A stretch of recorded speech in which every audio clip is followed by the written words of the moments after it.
नाजरीन, आपने ये तो सुना होगा कि करबला में इमाम हुसैन अलैहिस्सलाम के साथ 72 लोगों को शहीद किया गया।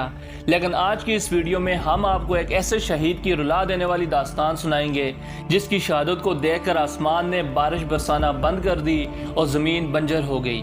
जी हाँ दोस्तों, हम आपको बताएंगे कि करबला में 6 माह के प्यासे अली असगर को किस बेरहमी और संगदिली के साथ बाप की आगोश में कत्ल किया गया और उसके बाद इमाम हुसैन अलैहिस्सलाम ने अपने बेटे अली असगर को कहाँ दफन किया और फिर फौज यजीद ने 6 माह के प्यासे अली असगर के सर के साथ क्या सलूक किया। इन तमाम सवालों के जवाब जानने के लिए हकाइक पर मबनी इस वीडियो को आखिर तक ज़रूर देखें। नाजरीन, क्योंकि इमाम हुसैन अलैहिस्सलाम मैदान करबला में जंग की नीयत से नहीं आए थे, वो तो इसलिए आए थे कि अहले कूफा उनके हाथ पर बैत करेंगे और उन्हें अपना इमाम बनाएंगे। इसलिए आप अलैहिस्सलाम अपने साथ अपनी औरतों और बच्चों को भी ले आए। अब 7 मुहर्रम को इमाम हुसैन अलैहिस्सलाम के काफिले पर फौज यजीद पानी बंद कर देती है। इस तरह शहादतों का सिलसिला शुरू हुआ और 10 मुहर्रम को इमाम हुसैन अलैहिस्सलाम ने रज़ाए इलाही के लिए अपना सब कुछ कुर्बान कर दिया और फौज यजीद से कहने लगे, मैं तुम्हारे रसूल का नवासा हूँ, क्यों मेरे ऊपर इतना जुल्म कर रहे हो, क्यों मेरे बच्चों का पानी बंद किया है। ए लोगों, कोई है इस फौज में मेरे नाना से मोहब्बत करने वाला जो मेरी मदद करे और पाक बीवियों के हेमों को जलने से बचाए। इसके बाद जब इमाम हुसैन अलैहिस्सलाम ने लड़ने के लिए फौज यजीद को ललकारा तो खेमों से पाक बीबियों के रोने की आवाज़ें सुनाई देने लगी। इस पर इमाम हुसैन अलैहिस्सलाम खेमों की तरफ बढ़े, बीबियों को दिलासा दिया और कहने लगे, ए रसूलुल्लाह सल्लल्लाहु अलैहि वसल्लम की शहजादियों, शोरो गुल न करो, अभी हुसैन जिंदा है। इतने में बीबी ज़ैनब अपने भाई के करीब आई और रोते हुए कहने लगी, ए मेरे भाई, जब आपने फरमाया कि क्या कोई है मेरी मदद करने वाला, तो ये सुनकर अली असगर झूले से नीचे गिर गया। ये सुनकर इमाम हुसैन अलैहिस्सलाम ने अपनी बहन बीबी ज़ैनब से फरमाया, जाओ तुम अली असगर को मेरे पास ले आओ। अब बीबी ज़ैनब हेमे के अंदर जाती हैं और अपने भतीजे अली असगर को उठाकर बाहर ले आती हैं। अब इमाम हुसैन अलैहिस्सलाम अपने लख्ते जिगर अली असगर का माथा चूमते हैं और उसे प्यासा देखकर रोने लगते हैं।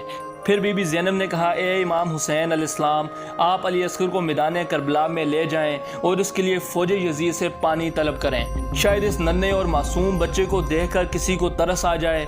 अब इमाम हुसैन अलैहिस्सलाम एक चादर में 6 माह के अली असगर को उठाकर मैदान करबला में जाते हैं।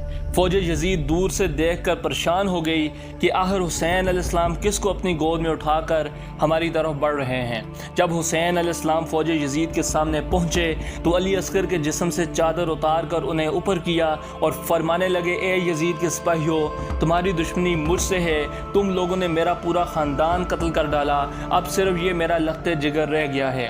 ये 3 दिन से प्यासा है, इसका पूरा जिस्म खुश्क हो गया है, खुदारा इसके लिए पानी दो ताकि मैं इसे पानी पिला सकूं। ये सुनकर फौज यजीद तकबराना अंदाज में कहके लगाने लगी और कहने लगी, ए हुसैन, पानी तो तुम खुद पीना चाहते हो और बहाना इस बच्चे का बना रहे हो। इस पर इमाम हुसैन अलैहिस्सलाम ने फरमाया, मैं तुम्हारे नबी का नवासा हूँ, मैं झूठ नहीं बोलता।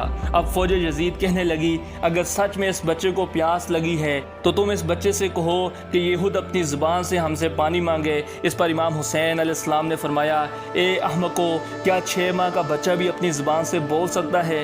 लेकिन जब फौज यजीद न मानी तो फिर इमाम हुसैन अलैहिस्सलाम ने अपने 6 माह के नन्हे अली असगर से फरमाया, ए अली असगर, आज अपने नाना की उम्मत से पानी मांगो।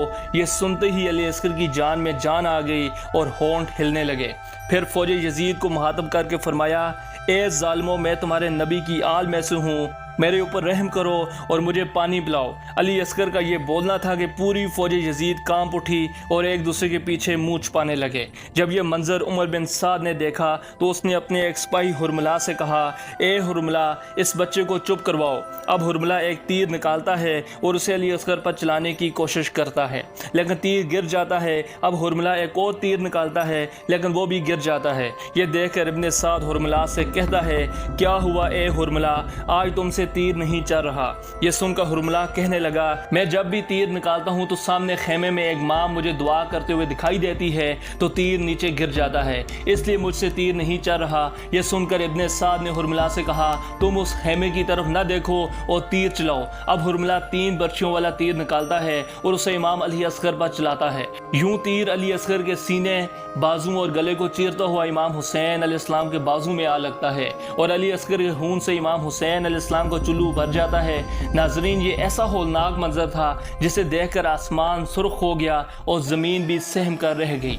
अब इमाम हुसैन अलैहिस्सलाम ने खून से भरे हुए चुल्लू को आसमान की तरफ बुलंद किया और फरमाने लगे, ए इस कायनात के मालिक, गवाह रहना, मैंने तेरी खातर अली अस्कर को भी कुर्बान कर दिया। अब इमाम हुसैन अलैहिस्सलाम 6 माह के प्यासी अली अस्कर के लाशे को हाथों में लिए खेमों की तरफ बढ़े। बीबियों ने जब देखा कि अली अस्कर भी शहीद हो गए हैं तो रोने लगी। फिर इमाम हुसैन अलैहिस्सलाम ने सब बीबियों को चुप करवाया। इसके बाद बीबी रुबाब ने कहा, चलें अली अस्कर को दफनाते हैं। अब इमाम हुसैन अलैहिस्सलाम खेमे के पीछे अपनी जुल्फ़कार से अली अस्कर की कब्र खोदते हैं। इस तरह माँ और बाप मिलकर अपने नन्हे बेटे अली अस्कर की तदफीन करते हैं। नाजरीन, इसके बाद इमाम हुसैन अलैहिस्सलाम की शहादत हुई, खेमों को जलाया गया और पाक बीबियों को असीर बनाकर यजीद के दरबार में ले जाया गया। जब सब शहीदों के सरों को इकट्ठा किया गया तो उनमें अली अस्कर का सर फौज यजीद को न मिला तो उन्होंने उसकी तलाश शुरू कर दी। अब तमाम सिपाहियों ने ज़मीन में नेज़े मारना शुरू कर दिए ताकि अली अस्कर का सर भी कहीं मिल सके। इसी दौरान एक सिपाही ने ज़मीन में नेज़ा मारा तो उसके साथ ही अली अस्कर का जिस्म मुबारक भी बाहर आ गया। तो इस पर शिमर ने कहा, इसका सर भी तन से जुदा करो और जिस्म यहीं फेंक दो। इस तरह इमाम अली अस्कर का सर मुबारक भी तमाम सरों के हमरा यजीद के दरबार में पेश किया गया।